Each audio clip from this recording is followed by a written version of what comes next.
Recently, due to the success of Monsters on Netflix, there has been a resurgence in the popularity of the band Milli Vanilli. The two men in this band were ostracized for years, but many of the younger generation who watch this show have no idea who they are or what happened to them. This all started with a German producer named Frank Farian. He met the two boys who would be in the group in 1988, and their names were Rob and Fab Morvan. Rob was from Germany, and Fab was from France. Before I get into them, I want to talk about Frank Farian first. He was born on July 18th, 1941, and he actually passed away January 23rd, 2024, so not that long ago. He got his start as a group, in a music group, but it was not successful. As a solo artist, however, he was pretty successful in Germany, and he had a #1 hit in 1976. As a producer, he produced Meatloaf, but he is also known for producing the bands Bony M and Milli Vanilli. Bony M is known for their song Rasputin. If you had Just Dance when you were a kid, you know exactly what song I'm talking about. They also had a song called Ma Baker. You probably heard them in like movies or TV commercial and stuff. I don't think they were very popular in the United States, but I know that they were popular in Europe, especially the UK. Bony M could be seen as a sort of precursor to what happened to Milli Vanilli, just not as big of a deal. Let me explain. In 1976, Frank Farian recorded a cover of Baby Do You Wanna Bump, and he decided that he needed a different aesthetic to market this song because his image was just not doing it. So he came up with the idea for a group called Bony M. The members of Bony M were chosen by Farian, and none of them were German. But the main singer, Robert Alfonso Bobby Farrell, sang with an accent. This is because his vocals were actually provided by Frank Farian himself. I searched around and I had a hard time finding if the fact that Bony M lip-sung was well known or not. I have no idea.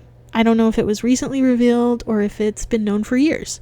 Anyway, they had a lot of success in Europe in the late 80s, and I can't find anything that says that they had the same fall from stardom as Milli Vanilli. Okay, now let's get back to Milli Vanilli. Farian met Rob and Fab in the late 80s, and Rob and Fab were very beautiful men, looked like models. Farian brought them to his studio to listen to a demo song, and the men told Farian that they could sing it. They were so excited. This is what they wanted to do. Farian signed both of them, and Rob said he promised to make them famous. Apparently, the duo did sing the song, but Farian was not happy with what he heard. By the way, I'm pretty sure the song that we're talking about is Girl You Know It's True, which is like their biggest hit. So the duo sang on the song. Farian wasn't happy with it. So he hired studio performers to finish it. Rob and Fab claimed that they were led to believe that they would sing or at least eventually become the singers, but Frank stated in an interview that he had no intention of ever letting them sing. Girl You Know It's True was released and it was a huge success, which let them get a deal with Arista Records. Rob and Fab have said they were uncomfortable keeping up the charade, but when Farian was producing their first album, he said it was too late to stop and he would cover for them, not to worry. Rob and Fab had also taken his advance money, so it was much harder for them to break away because they owed this man money. Milli Vanilli became a huge success in 1989 in the United States, and they even won a Grammy for Best New Artist. Apparently, there were some questions before the lip syncing came out. Who are these people? What are they doing? Both Rob and Fab were not native English speakers, and you can tell that when listening to early interviews of them. And Howell and Sean Davis are the real singers, and I think they should get this Grammy. They have very thick accents, and their English isn't great, and people did catch on to that, because in the songs, there are no accents. They sound American, or, I mean, it could be British, you know. On July 21st, 1989, that was the beginning of the end.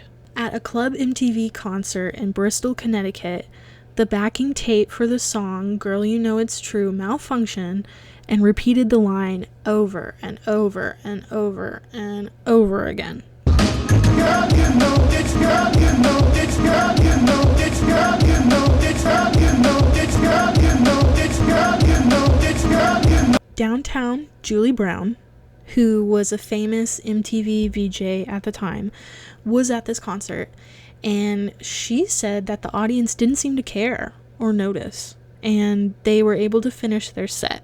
This event made Rob and Fab come to the decision to confront Frank Farian and demand to sing on the next album, or they would reveal everything. Before the secrets came out officially, they were mocked on TV shows like In Living Color. Milli Vanilli. You know, a lot of people don't understand the enormous success of Milli Vanilli. And neither do we. And The Tonight Show with David Letterman. Apparently, Charles Shaw, one of the actual voices of Milli Vanilli, revealed that he was one of the vocalists a long time ago, but was later paid to take back his statements, and I believe he was fired as well. And this is when everything collapsed. A press conference was held with Rob and Fab where everything came out. They were forced to give back their Grammys, the first and only time this had happened in the history of the Grammys, and I believe I read that they were going to do it anyway. According to the press conference that was held, Clive Davis, who was the head of Arista Records and a record producer, allegedly knew about this whole lip-syncing thing. Milli Vanilli were the ones who had to take the fall. Frank Farian also had his own press conference and announced that they were fired and confessed to them not singing on the records. Honestly, I think the whole situation's really sad.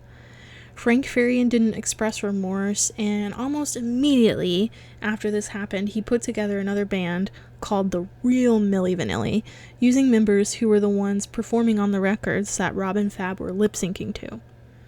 The album was not released in the United States, but it was pretty successful in Germany. Editing me, spoiler alert, it's not very good. Rob and Fab went on to form their own group called Rob and Fab. They did release an album together, and most songs were written by Fab and another guy, and all of the songs were sung by them. And honestly, after listening to it, they weren't that bad. Why do I have to beg when I know that you really want the same as me? It's not my type of music, but they have good voices, so I don't understand why Farian felt he had to make them lip sync. Maybe he wanted the control? I don't know. Their album was a failure, and it only sold 2,000 copies. So, what happened to Rob and Fab after all of this? It seems like Fab has done okay for himself. He worked on a solo career and has had some small parts in commercials, usually making fun of the lip-syncing event. He was involved in the biopic, Girl You Know It's True, and there was even a documentary that came out in 2023 about the group. Rob, unfortunately, took a different turn in life. He spent time in prison for assault and robbery, and he had to attend a drug rehabilitation program. In April of 1998, he passed away of an OD in a hotel room in Friedrichsdorf, Germany, and it was ruled accidental.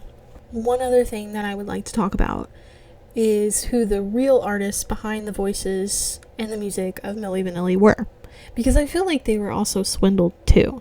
Earlier I mentioned Charles Shaw, but there was also John Davis and Brad Howell. I couldn't find very much information on Shaw. I did find out that John Davis continued to sing throughout his life, But unfortunately, he passed away in May of 2021 from COVID. I also couldn't find a lot on Brad Howell either, but I did find out that he played the piano on other albums. To end off, why is this such a big deal? Musicians lip sync all the time. What was different about Milli Vanilli?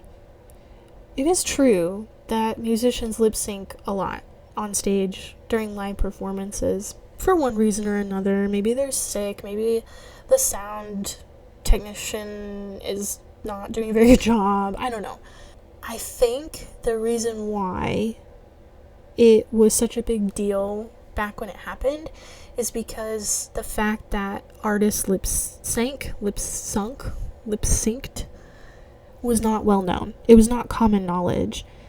At least now we know most singers who are truly singers lip sync from time to time.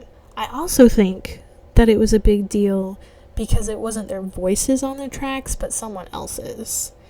Other artists lip sync, but they do so to their own voices, not the voices of other people.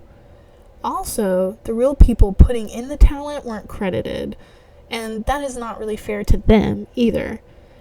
I don't think it was Rob and Fab's fault. It was definitely the fault of Frank Farian. I hope that Rob found some peace before he passed away, because it sounds like they had a really rough time. I also heard that all of the streaming money that the songs get now, especially with the boost in popularity, goes to the estate of Frank Farian, which I think really sucks. I think Rob and Fab deserved better than what they got, and I think that Fab, since he's still alive, he should get royalties, and Rob, his family, should get something. Thank you for watching, or listening, or whatever you do. I hope this helped some people learn and know who they are and what went on and why they were ostracized.